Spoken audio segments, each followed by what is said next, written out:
Sí, porque eso que en Cuba la educación es gratuita es un cuento a medias. Después de mi graduación, a mí me mandaron a dar clases de matemática en una secundaria. Y si bien el tema no era dar clases en sí, porque hasta el día de hoy me persigue, porque soy entrenadora, que es como enseñar, yo sentía que aunque yo no hubiese sido la estudiante más brillante en mi etapa universitaria, no era lo que yo merecía. Porque como tenía sentido que yo hubiese estudiado una carrera de computadoras y me mandaran para un lugar donde yo no iba a tocar una computadora jamás en la vida. Más allá de eso y de la decepción que sentía por lo que estaba ocurriendo, también estuvo lo que descubrí del sistema educacional en Cuba. Yo estaba en una cátedra donde, si mal no recuerdo, éramos como 5 profesores de matemática de la secundaria.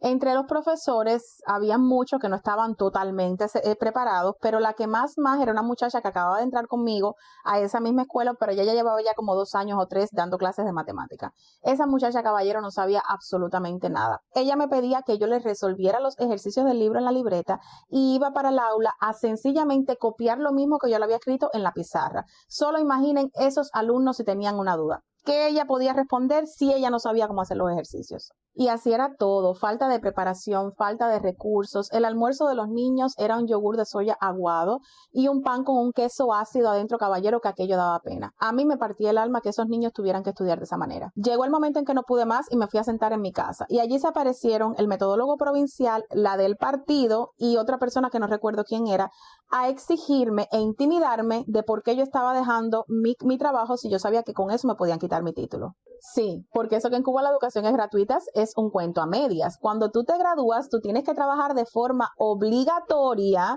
donde ellos te ubiquen, porque de lo contrario te quitan el título. Así de simple. Ellos intentaron hacerme sentir mal diciéndome que yo estaba denigrando el trabajo del educador y yo le dije que no era el caso, que sencillamente yo no sentía coherencia en que yo me hubiese graduado de una carrera y me estuvieran obligando a ejercer otra. Al final, por tal de ayudarme, me mandaron para la oficina distrital de educación en Santiago de Cuba, del distrito 4.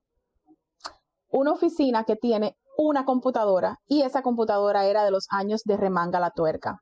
Ya la persona que tenía que trabajar con la computadora estaba ahí, que era la secretaria del director de esa oficina, y a mí me pusieron a rayar para hacer tablitas en hojas blancas que utilizaban en el Departamento de Recursos Humanos en las tablas que ellos necesitaban, porque allí no había impresora ni computadora para no sé cuántas personas que trabajaban allí en los recursos humanos. Si tú quieres que yo te cuente poco a poco, porque es bastante, cómo logré salir de todo esto sin que me quitaran el título, déjamelo en los comentarios.